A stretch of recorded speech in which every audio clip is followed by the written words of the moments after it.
Assalamualaikum warahmatullahi taala wabarakatuh dan selamat sejahtera.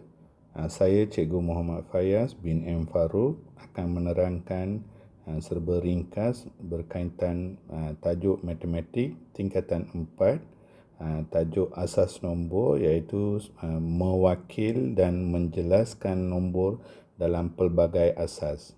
Apakah itu asas nombor?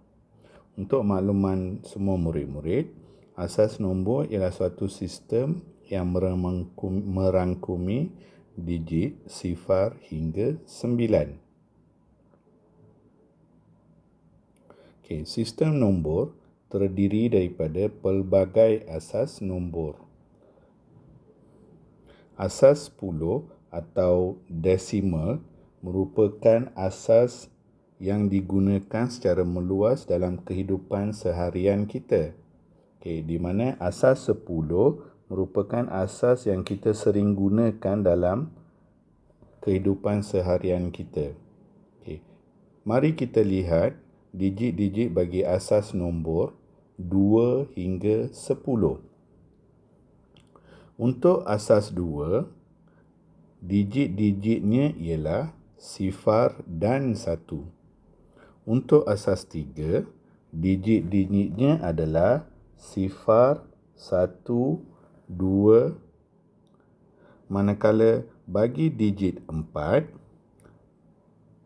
bagi asas 4, digitnya ialah sifar, 1, 2 dan 3. Begitulah seterusnya sehingga ke asas 9. Untuk asas 10, kalau kamu perhatikan, digitnya adalah daripada sifar hingga ke 9. Asas 10 inilah yang biasa kita gunakan seharian.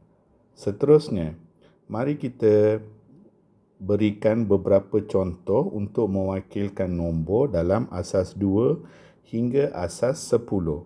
Untuk asas 2, contoh yang cikgu nak berikan adalah dua contoh berikut, iaitu 1101 asas 2 dan yang kedua 1201 asas 2. Kalau kamu perhatikan, contoh yang kedua bagi asas 2 adalah salah kerana dalam asas 2 hanya terdapat digit, sifar dan 1. Jadi contoh yang kedua ini salah. Seterusnya, inilah contoh-contoh untuk semua asas nombor.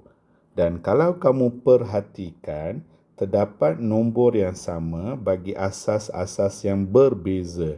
Contohnya, 1101 asas 2, 1101 asas 7 dan 1101 asas 10.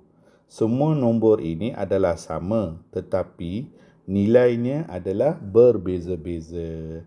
Sekian dahulu untuk kali ini. InsyaAllah cikgu akan berikan PDP yang seterusnya. Cikgu harap kamu faham dan boleh memanfaatkan video yang cikgu telah rakamkan ini. Sekian, wabillahi taufiq wal hidayah. Wassalamualaikum warahmatullahi taala wabarakatuh.